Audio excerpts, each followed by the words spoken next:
हम आज अगला चैप्टर स्टार्ट करते हैं जिसका नाम है पृष्ठ रसायन, सरफेस केमिस्ट्री। ठीक है, तो हमारा चैप्टर ही है सरफेस केमिस्ट्री, पृष्ठ रसायन। तो हमारा टॉपिक भी वही है, पृष्ठ रसायन। हमें समझना है कि पृष्ठ रसायन है क्या। जैसा कि हम लोग देख रहे हैं, इसका नाम ही है पृष्ठ रसायन, सतही रसायन। तो इस विज्ञान में, इस चैप्टर में हम लोग किसी पदार्थ के सतह पर होने वाली घटनाओं का अध्ययन करने वाले हैं। ठीक है, तो इस विज्ञान को हम लोग पृष्ठ रसायन कहते हैं, सरफेस केमिस्ट्री कहते हैं। तो हम लोग बोल सकते हैं कि किसी पदार्थ के पृष्ठ पर होने वाली घटनाओं का अध्ययन किया जाता है, तो उसे हम लोग क्या कहते हैं, पृष्ठ रसायन कहते हैं, सरफेस केमिस्ट्री कहते हैं, या इसे हम लोग सतह रसायन भी कहते हैं। ठीक है, किसी पदार्थ के सतह पर होने वाली घटनाओं का अध्ययन करते हैं, तो उस रसायन को हम लोग क्या कहते हैं, पृष्ठ रसायन कहते हैं, सरफेस केमिस्ट्री कहते हैं। तो हम लोग डेफिनेशन लिख सकते हैं कि रसायन विज्ञान की वह शाखा जिसके अंतर्गत किसी पदार्थ के सतह पर होने वाली घटनाओं का अध्ययन किया जाता है, तो उसे पृष्ठ रसायन कहते हैं, सरफेस केमिस्ट्री कहते हैं। ठीक है, तो किसी पदार्थ के सतह पर होने वाली, किसी पदार्थ के सतह पर होने वाली घटनाओं का अध्ययन पृष्ठ रसायन कहलाता है, सरफेस केमिस्ट्री कहलाती है। ठीक है, पृष्ठ रसायन कहलाता है। ठीक है, तो हम लोग बता देंगे कि रसायन विज्ञान की वह शाखा जिसके अंतर्गत किसी पदार्थ के सतह पर होने वाली घटनाओं का अध्ययन किया जाता है, तो उस विज्ञान को हम लोग क्या कहते हैं, रसायन, पृष्ठ रसायन कहते हैं, सरफेस केमिस्ट्री कहते हैं। ठीक है, तो इसमें हम लोग बहुत से टॉपिक को क्लियर करने वाले हैं। तो चलिए, सबसे पहले हमारा जो टॉपिक है वो है अधिशोषण। ठीक है, क्या टॉपिक है, अधिशोषण, एडजॉर्प्शन। ठीक है, एडजॉर्प्शन हमारा टॉपिक है, अधिशोषण, एडजॉर्प्शन। एडजॉर्प्शन क्या है, आओ हम लोग उसको समझते हैं। ठीक है, एडजॉर्प्शंस क्या है, हम लोग उसको समझते हैं। जैसे मान लो ये कोई पदार्थ है हमारा, ठीक है, ये कोई पदार्थ है हमारा, और कोई पदार्थ इसके सतह पर आकर बैठ जाए या चिपक जाए। ठीक है, बैठ जाए या चिपक जाए, तो इस प्रक्रिया को हम लोग अधिशोषण कहते हैं। इस प्रक्रिया को हम लोग क्या कहते हैं, अधिशोषण कहते हैं, एडजॉर्प्शन कहते हैं। ठीक है, जैसे हम लोग देखते हैं कि हम लोगों के हाथ पे कभी कभी धूल मिट्टी बैठ जाती है। ठीक है, हम लोगों के हाथ पे क्या हो जाती है, धूल मिट्टी बैठ जाती है। तो जो धूल मिट्टी बैठती है वह प्रक्रिया ही अधिशोषण कहलाती है। ठीक है, अधिशोषण क्या है, किसी पदार्थ की सतह पर कोई अन्य पदार्थ आकर अधिशोषित हो जाता है, तो उस घटना को अधिशोषण कहते हैं। ठीक है, या हम लोग बोल दे सकते हैं कि किसी पदार्थ की बाह्य सतह पर, ठीक है, पृष्ठ सतह पर कोई पदार्थ आकर अवशोषित हो जाता है, या बोल सकते चिपक जाता है, तो वह घटना अधिशोषण कहलाता है, एडजॉर्प्शन कहलाता है। ठीक है, जो पदार्थ ठीक है, जो पदार्थ आकर बैठता है उसे हम लोग अधिशोष्य कहते हैं। क्या कहते हैं, अधिशोष्य। और जिस पर बैठता है उसे हम लोग अधिशोषक कहते हैं। उसे हम लोग क्या कहते हैं, अधिशोषक कहते हैं। जैसे हम लोगों के हाथ पर मिट्टी आकर बैठती है, तो मिट्टी हमारा अधिशोष्य है और हमारा हाथ क्या है, अधिशोषक है। ठीक है, हाथ हमारा क्या है, अधिशोषक है, और मिट्टी क्या है, अधिशोष्य है। ठीक, तो हम लोग लिख सकते हैं अधिशोष्य क्या है या अधिशोषण किसे कहते हैं? तो अधिशोषण वह प्रक्रिया है, अधिशोषण वह प्रक्रिया है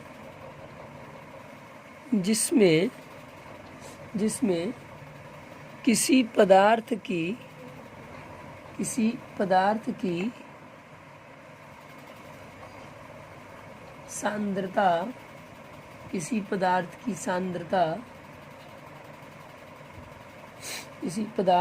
सांद्रता उसके संपर्क में रखे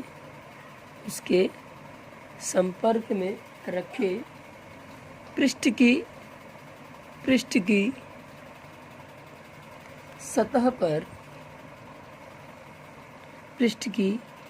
सतह पर स्थूल की अपेक्षा अधिक होती है।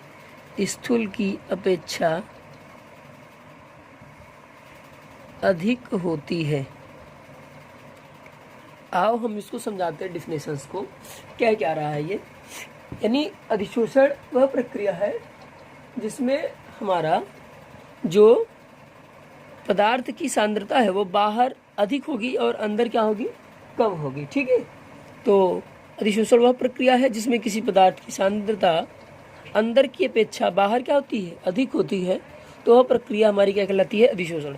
जैसे हम लोगों के हाथ में जो मिट्टी लगेगी वो बाहर ज़्यादा लगेगी, अंदर कम लगेगी, तो यह प्रक्रिया अधिशोषण कहलाती है। और हम इसका उदाहरण देखें तो हम लोग यदि देखें कि किसी रंगीन द्रव में, ठीक है, किसी रंगीन द्रव में जब बोन चारकोल डाला जाए, क्या डाला जाए, बोन चारकोल डालने पर जो रंगीन द्रव होते हैं, रंगीन द्रव चारकोल पर अधिशोषित हो जाते हैं। रंगीन द्रव क्या हो जाते हैं, चारकोल पर अधिशोषित हो जाते हैं और वो हमारा जो विलयन होता है वो रंगहीन हो जाता है। ठीक है, रंगीन द्रव में बोन चारकोल डालने पर रंगीन द्रव चारकोल पर अधिशोषित हो जाता है और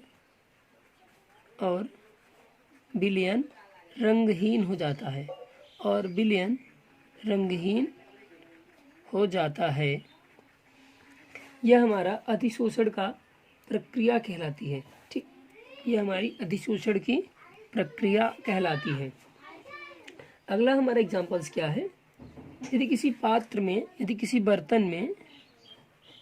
बर्तन में ऑक्सीजन, हाइड्रोजन, क्लोरीन आदि गैसें हों और वे बर्तन पर दाब लगा रही हों,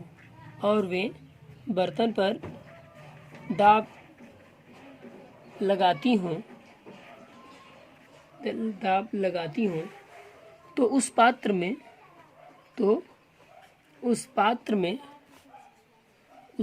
में चारकोल डाल दिया जाए तो दाब का मान कम हो जाता है। यह अधिशोषण का प्रक्रम होता है। क्योंकि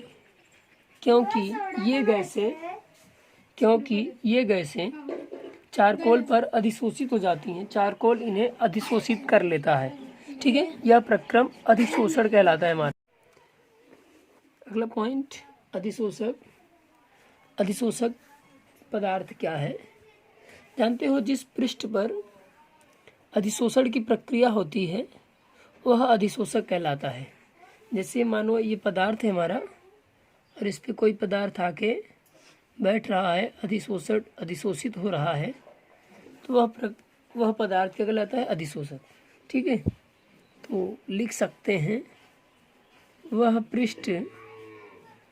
पृष्ठ जिस पर अधिशोषण की प्रक्रिया होती है, जिस पर अधिशोषण की प्रक्रिया होती है, तो उसे अधिशोषक कहते हैं। तो उसे अधिशोषक कहते हैं। अगला टॉपिक है हमारा अधिशोष। अधिशोष क्या है? जो पदार्थ आकर बैठता है वह अधिशोष से कहलाता है। ठीक है, तो लिख सकते हैं वह पदार्थ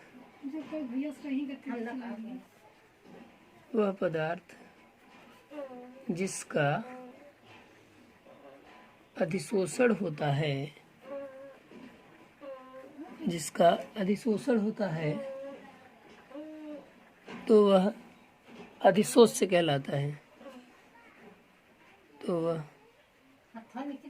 अधिशोष से कहलाता है। अगला टॉपिक हम लोग क्लियर करने वाले हैं अवशोषण। ठीक है, अवशोषण जो होता है वो अधिशोषण का जस्ट विपरीत होता है। ठीक है, इसमें क्या होता है? इसमें जो सांद्रता परिवर्तन होता है वो बाहर की अपेक्षा अंदर अधिक होता है। ठीक है, यानी इनमें पदार्थ जो होते हैं वो अंदर की ओर जाते हैं। ठीक है, बाहर नहीं जाते हैं। तो हम लोग बोल सकते हैं कि अवशोषण वह प्रक्रिया है जिसमें पदार्थ की सांद्रता बाहर की अपेक्षा अंदर अधिक होती है। ठीक है, यानी इसमें अंदर अत्यधिक होगा। जैसे हम लोग टॉपिक क्लियर करना चाहें, अवशोषण टॉपिक हम लोग क्लियर करने वाले हैं। अवशोषण क्या है? अवशोषण एक ऐसी प्रक्रिया होती है जिसमें किसी पदार्थ के अंदर कोई अन्य पदार्थ जाकर के अवशोषित हो जाता है, उसके अंदर प्रवेश कर जाता है, वह अवशोषण कहलाता है। ठीक है, इसमें जो पदार्थ की सांद्रता होती है वो बाहर की अपेक्षा अंदर अधिक होती है। जैसे हम आपको एक टॉपिक क्लियर कराना चाहें तो हम आपको बोल सकते हैं कि जब हम लोग अपने चाय में, ठीक है, अपने चाय में जब टोस्ट को डुबोते हैं, आप लोग देखे होंगे, जब टोस्ट को डुबोते हैं तो टोस्ट के अंदर चाय के अणु प्रवेश कर जाते हैं, उसके अंदर पहुंच जाते हैं। तो यह प्रक्रिया हमारा अवशोषण कहलाता है, क्योंकि उसमें जो हमारा टोस्ट होता है उसके अंदर चाय प्रवेश कर जाता है। ठीक है, तो वो हमारा क्या कहलाता है? अवशोषण कहलाता है। तो इसमें जो होती है परिवर्तन, उसमें पदार्थ की सांद्रता अंदर की ओर अधिक होगी और बाहर की ओर क्या होती है? कम होती है। तो हम लोग लिख सकते हैं कि अवशोषण वह प्रक्रिया है, अवशोषण वह प्रक्रिया है जिसमें पदार्थ की सांद्रता बाहर की अपेक्षा अंदर अत्यधिक होती है, तो उसे अवशोषण कहते हैं।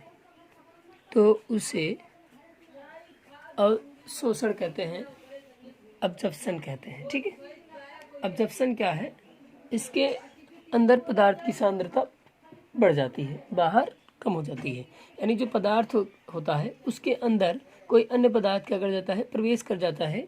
तो यह हमारा अवशोषण कहलाता है, अब्जॉर्प्शन कहलाता है। ठीक है, तो मैंने आपको इसका एग्जाम्पल बताया। और हम लोग दूसरा बात भी देख सकते हैं कि जब मान लो हम जल ले लें, वाटर ले लें, और वाटर में कोई चॉक डुबो दें। चॉक, जब हम लोग स्कूलों में देखेंगे, जब चॉक को डुबोते हैं तो जल क्या करता है? चॉक के अंदर प्रवेश करने लगता है। तो यह प्रक्रिया हमारा क्या कहलाता है? अवशोषण कहलाता है, अब्जॉर्प्शन कहलाता है। तो मेरे हिसाब से आप लोग ऑब्जर्वेशन समझ में आ गया होगा कि अवशोषण है क्या। ठीक है, यानी जब किसी पदार्थ को किसी पदार्थ में डुबोया जाए तो उस पदार्थ के अंदर वो पदार्थ प्रवेश कर जाए तो वह अवशोषण कहलाता है, अब्जॉर्प्शन कहलाता है। ठीक है, तो ये रहा हमारा अब्जॉर्प्शन, अवशोषण। ठीक है, हम लोगों का अगला टॉपिक है अधिशोषण तथा अवशोषण में अंतर। ठीक है, हम लोगों का अगला टॉपिक है अधिशोषण तथा अवशोषण में अंतर। तो अधिशोषण हमने पढ़ा कि यह एक पृष्ठ पर होने वाली घटना है, यानी बाहर पर होने वाली यह घटना है। यह एक पृष्ठ यानी बाहर पर होने वाली घटना है। ठीक है, होने वाली घटना है, ये बाहर घटना होती है। ठीक है, और लेकिन जो अवशोषण होता है वह अंदर होने वाली घटना है, स्थूल बोलते हैं इसको, बल्क बोलते हैं। ठीक है, यह एक स्थूल बल्क पर होने वाली प्रक्रिया है, बल्क पर होने वाली प्रक्रिया है। ठीक है, ठीक है, यह पृष्ठ पर होती है और यह अंदर होती है। ठीक है, दूसरी बातें जो होती हैं इसके कारण जो घटना घटती है उसमें पदार्थ की सांद्रता यानी बाहर की ओर पदार्थ की सांद्रता क्या होती है, बढ़ जाती है। ठीक है, हम लोग लिख सकते हैं इसके कारण, इस घटना के कारण किसी पदार्थ के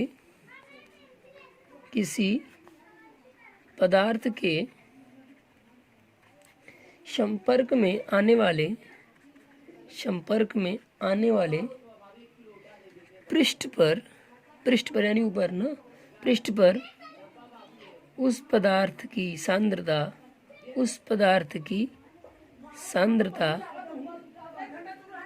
अधिक हो जाती है। ठीक है, उस पदार्थ की सांद्रता अधिक हो जाती है। ठीक है, और इसमें स्थूल अवस्था की सांद्रताओं में विशेष कोई परिवर्तन नहीं होता क्योंकि वही का वही रहता है। ठीक है, इसमें कोई विशेष परिवर्तन नहीं होता है, इसमें कोई विशेष परिवर्तन नहीं होता है। ठीक है,